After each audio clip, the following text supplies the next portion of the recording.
네, 반갑습니다, 여러분.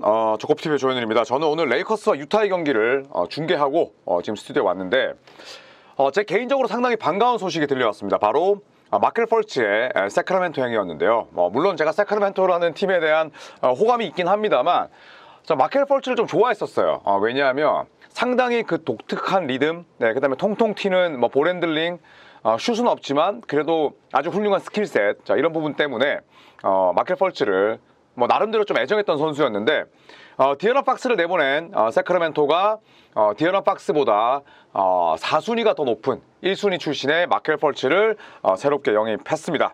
자, 마켈 펄츠 1998년생입니다. 그러니까 제이슨 테이텀과 동갑이죠. 네, 그리고 키는 193cm의 포인트 가드 볼핸들러이기 때문에 장신 볼핸들러라 볼 수 있죠. 네, 그리고 2017년 NBA 드래프트 1라운드 1순위로 필라델피아에 지명을 받았습니다. 그 당시에 5순위가 디어런 팍스였으니까 팍스 보내고 1순위 마켈 펄츠가 왔다. 물론 위상의 차이는 큽니다만 그렇게 또 보시면 될 것 같습니다. 자, NBA 커리어가 아직도 300경기를 못 뛰었습니다. 300경기가 뭐야? 250게임도 못 뛰었습니다. 234경기를 뛰면서 25.4분, 11.1득점, 그리고 3.4리바운드, 4.6 어시스트, 필드골 47, 3.27, 자유투 73%. 굉장히 아쉽죠. 왜냐하면 1순위 출신의 굉장히 훌륭한 운동 능력과 아주 준수한 신장을 가지고 있는 선수인데 아직까지 통산 250경기도 뛰지 못했고 그 234경기를 뛴 기록 자체도 이게 1순위가 맞아? 라는 생각이 들 정도로 좀 아쉬움이 남습니다. 자, 마켈 펄츠의 가장 큰 문제는 역시나 건강이었죠. 커리어 초창기에 완전하게 성장할 수 있는 기회 자체를 너무 많이 놓쳤고 또 슛에 대한 그 입스가 왔어요. 그러다 보니까 무럭무럭 클 수 있는 그 시기를 놓치게 됐고 자주 병상에 들어눕고 또 필리 팬들의 성화도 장난이 아니었고 이러다 보니까 심리적으로도 많이 위축됐었어요. 자, 지난 시즌을 끝으로 FA가 되긴 했습니다만 2023-24 시즌 때 큰 폭의 기량 하락을 좀 겪고 말았죠. 왜냐하면 2022-23 시즌 때는 평균 29.6분을 뛰었는데 그 이후에 파울로 방케로, 프란츠 바그너 등등이 성장을 하면서 펄츠가 굉장히 애매해졌습니다. 그러면서 주전 자리도 내줬고 DNP도 있었고 부상까지 겹치면서 큰 폭으로 주가가 떨어졌죠. 기량도 하락했고요. 자, 그렇게 벤치 멤버로 전락을 하면서 마켈 펄츠도 최악의 1순위 후보다라는 악평과 혹평에 시달렸습니다.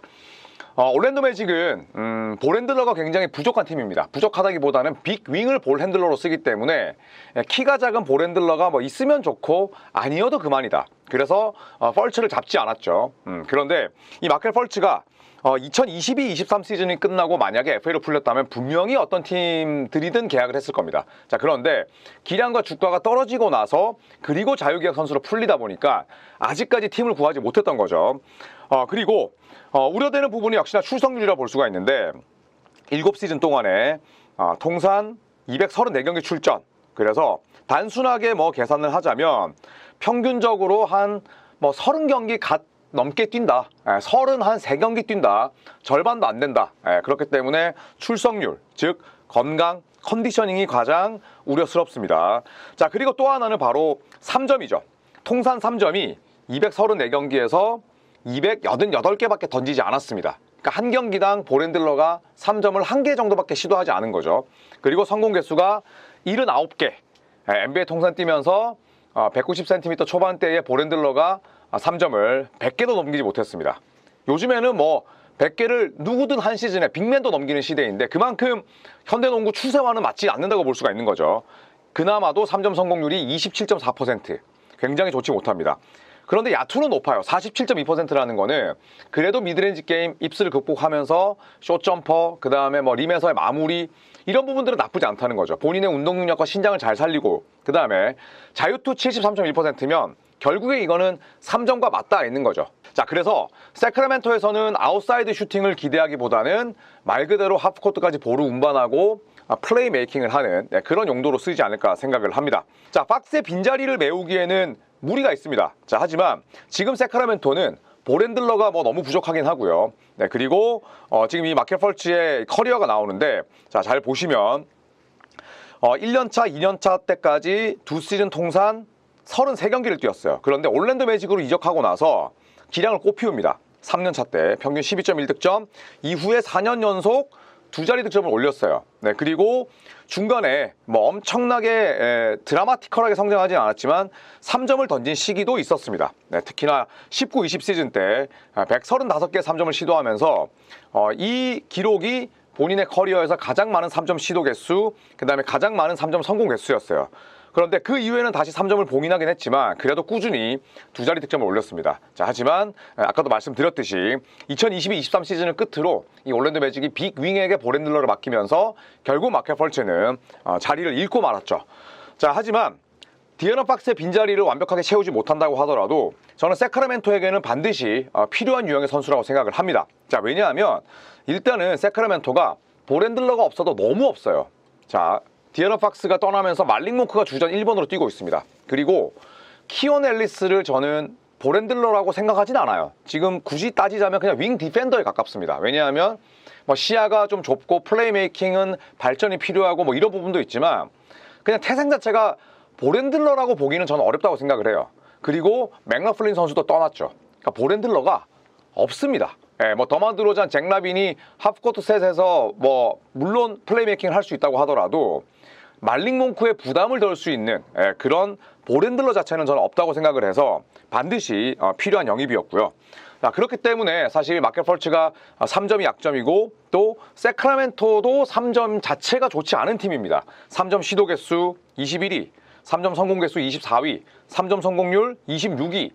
그 3점 못 던지는 세크라멘토에 마켓 펄츠가 왔다는 건 결국에 우리들의 약점을 강점으로 만들기보다는 로스터의 뎁스를 키워서 말릭 몽크나 혹은 뭐 더마 드로잔, 잭 라빈에게 가해지는 부담을 줄이고 이 선수들이 퍼지는 걸 방지하겠죠. 또 세크라멘토는 벤치가 약합니다. 자, 물론 제이크 라라비아 왔고 요나스 발렌슈나스가 들어오긴 했습니다만 사실은 벤치에서 키온 앨리스 정도를 제외하면 믿을 만한 가드 자원이 없어요. 특히나 신인인 데빈 카터는 지금 스탁턴 킹스, NBA G리그로 가 있기 때문에 정말 없습니다. 네, 그래서 저는 뭐 올랜도 로빈슨이라든지 뭐 아이작 존스 이런 선수들도 전부 다 빅이기 때문에 차라리 저는 만약에 한 명의 로스터를 더 데려올 수 있다면 백업 볼핸들러가 맞고 마켓 펄츠가 3점이 구리다고 하더라도 저는 적재적소의 영입이 아닐까 생각을 합니다. 지금 뭐 서부 컨퍼런스에서 아래쪽은 흔히 말하는 독파이트입니다. 완전 개싸움이에요. 진흙탕 싸움입니다. 세크라멘토 킹스, 골드스테이트 워리어스, 그 다음에 뭐 댈러스 매버릭스, 또 아래쪽이긴 합니다만 뭐 샌안토니오 스퍼스도 언제든 치고 올라올 수 있기 때문에 한 경기 한 경기 매 경기가 너무나 중요하죠. 더구나 이제 또 잭 라빈이 들어오면서 세크라멘토가 또 연패 이후에 연승을 탔고 또 골든스테이트 워리어스는 버틀러 영입하면서 연승을 달렸지만 또 댈러스에게 오늘 졌습니다. 그런 상황 속에서 매 경기가 정말 중요하다고 우리가 감안을 한다면 또 피닉스 선수도 제가 까먹었네요. 네, 피닉스 선수도 있기 때문에 저는 세크라멘토가 마켓 펄츠를 데려온 건 굉장히 잘 소위 말하는 줍줍했다 이렇게 생각을 합니다. 자, 이제 뭐 바이아웃 시장 그 다음에 또 이렇게 비보장이지만 또 한 반년 정도 쓰기 위해서 선수를 데려오는 그 계약 시장은 남아 있습니다. 그리고 바이아웃 시장은 대부분 3월 2일 전에 마무리가 돼요. 왜냐하면 그 이후에 바이아웃으로 영입은 할 수 있는데 플레이오프에 내보낼 수가 없습니다. 플레이오프 로스터가 등록이 불가능하기 때문에 3월 2일까지는 이런 소소한 계약들 계속 나올 예정이고 저희는 뭐 이런 계약 소식들이 들려오는 대로 컨텐츠를 만들도록 하겠습니다. 별점을 매겨보자면 세크라멘토 가려운 곳을 잘 긁었다. 별 3개 반으로 마무리하겠습니다. 자, 이상 마켓 펄츠에 대한 소식은 여기서 마무리하겠습니다. 고맙습니다.